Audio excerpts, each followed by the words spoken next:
Welcome back. I am sitting down today with 7 Oklahoma public school superintendents, and right now I do want to talk about school safety. This was the concern going this time last year, heading into the school year, largely because of what happened just a few months prior in Uvalde. I know Governor Stitt launched an initiative looking to give money to each school district to help bolster security in various ways in each school district, and I was curious, and Dr. Robinson Woods, I could start with you on this. How are you using the money that was given to your district? So we have been able to increase. We actually employ our security. We don't work with a police department. We employ our security on campus, and so we were able to increase and put a security liaison at each campus, and so that, you know, the money from the state allowed for us to be able to do that. A security liaison, or a school resource officer, whatever you want to call it. Has anybody, so at every campus, now you have how many campuses? 3. 3, okay. Correct. So that's a lighter load than perhaps Oklahoma City public schools. We have 6. 6 campuses, they're very large. Yeah, right. But has anybody else been able to put a resource officer in every school, in every building? We're moving towards that. Moving towards this year, that, working with the city and the county. Yeah, currently we have officers at our high schools and our middle schools, and then we have roaming officers. But just recently, sitting down with the county and the city, and I do appreciate Norman as a city wanting to invest in the schools. Obviously, Uvalde and some of the other national events that have come up, you know, attacking our elementary schools and some of those situations, very vulnerable campuses, working together to try to start this next school year with armed officers at every one of our school sites. You know, the money that we got from the legislature, obviously we have 24 sites across our district. We all got the same amount. So it's more of an impact for Cecilia than it is for me or others that have multiple campuses. I do appreciate the governor, appreciate the legislature for focusing on that, just like with teacher pay and everything else. Work still needs to be done because I do believe, because the city of Norman is working with the school district to do this, we shouldn't be the only one. We all have the same needs, and there's, you know, the kiddos in Norman are just as important as the kiddos in Edmond and Shawnee and Oklahoma City. They all deserve the same rights and the same feeling of safety and security, because as we all know also, whether it's our teachers, our students, our parents, you know, that we don't have a chance to educate a student if they don't feel safe, you know, if they haven't been fed, if, you know, all those things. So to take that variable out of the mix where they feel safe, we have a better opportunity to educate them. So you have how many resource officers now? Currently, I think we have 13 right now. 24 campuses, and you expect to get all? You expect to get? That's the work we're doing. This school year or the next? That's the work we're doing, yeah, this year. So what would it take, for example, Dr. Grunwald, in Edmond? Yes, we have 30 campuses with 12 SROs. Now, we do have a great program with the City of Edmond for our elementary schools where their offices are in our building all the time. They park in our elementary parking lots to do their paperwork. They come in and walk the halls on a regular basis. They eat lunch in there.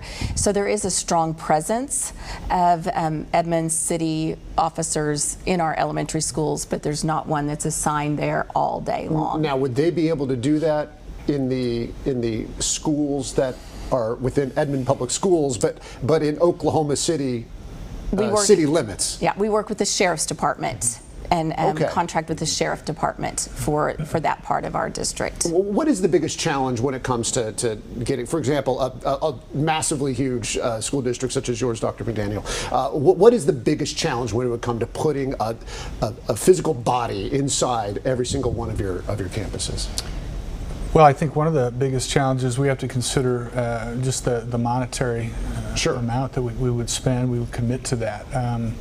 You know, getting sufficient training, getting full community buy-in. There are some who don't think police officers belong in school buildings, and so really it's layered. A lot of things that we think about as we're developing our security program. You know, it's interesting. I'm glad you brought that up, because while I'm talking about resource officers, there might be other things that you have done to bolster security on your campuses that you think might be more effective? And I would love to hear what some of those things might be. Is there anything, for example, in Shawnee right now? Sure, absolutely. So we've been able to have all secure entrances, cameras throughout.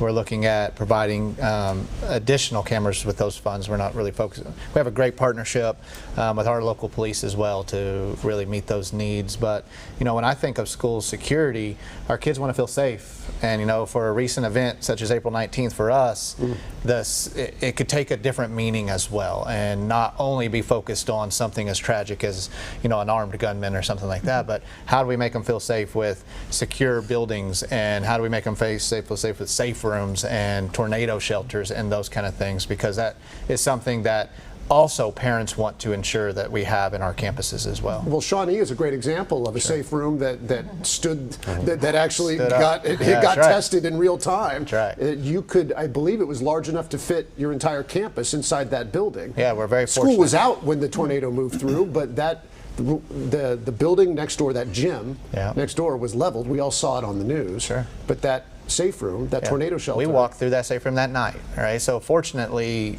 kids weren't on campus and teachers. Right. But if they would have been, you know, my own child goes to our school system, and I'd have put her right in there and said she would have been absolutely safe. We walked through there, other than a little bit of water from not even from the outside, but from a broken fire riser that, because the building next to it was leveled. Other than that, you wouldn't even have known a tornado hit it.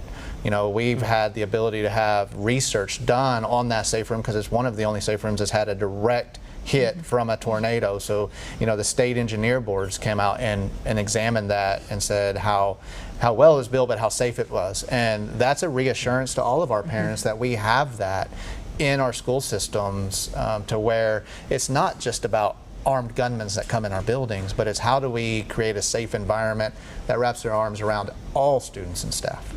So where are we standing when it comes to safe rooms? Because I remember looking into this. Every school district doesn't have whole school safe rooms, correct? Unless you're in Oklahoma City and you built recently. Edmond, we do. We have You one have in to. every Oh, you have the building. same. Yep. We have a bond election Yeah. coming up in October, and right now half of our schools have storm shelters and half don't. But when we were doing surveys in the last year coming up to this point in community forums, safety and security was the number one issue. Fencing, secure perimeters, lighting, cameras, and all of that, but storm shelters as well. So that's all just the centerpiece of the bond election that we have coming up. To put parents at ease here a little bit watching this right now, because it is scary, obviously, to think about what could happen, because it has happened, and it's happened repeatedly in our country when it comes to an attacker, when it comes to a tornado. But just talking about the actual securing of the actual school. School security nowadays, it's completely different from when we were in school, right? I mean, we could walk inside any building pretty much at any time and wander the halls. Can you do that at any one of your campus buildings now? No. Not one. So one of the things that all of us know, I mean, you have the keyed access, which lets you know who's coming and going. You're going to have the issue with some things like that is it's people. It's not the buildings now. It could be the kids, it could be the staff. Human error. That want to leave a door blocked open so they don't have to go around to a keyed entrance.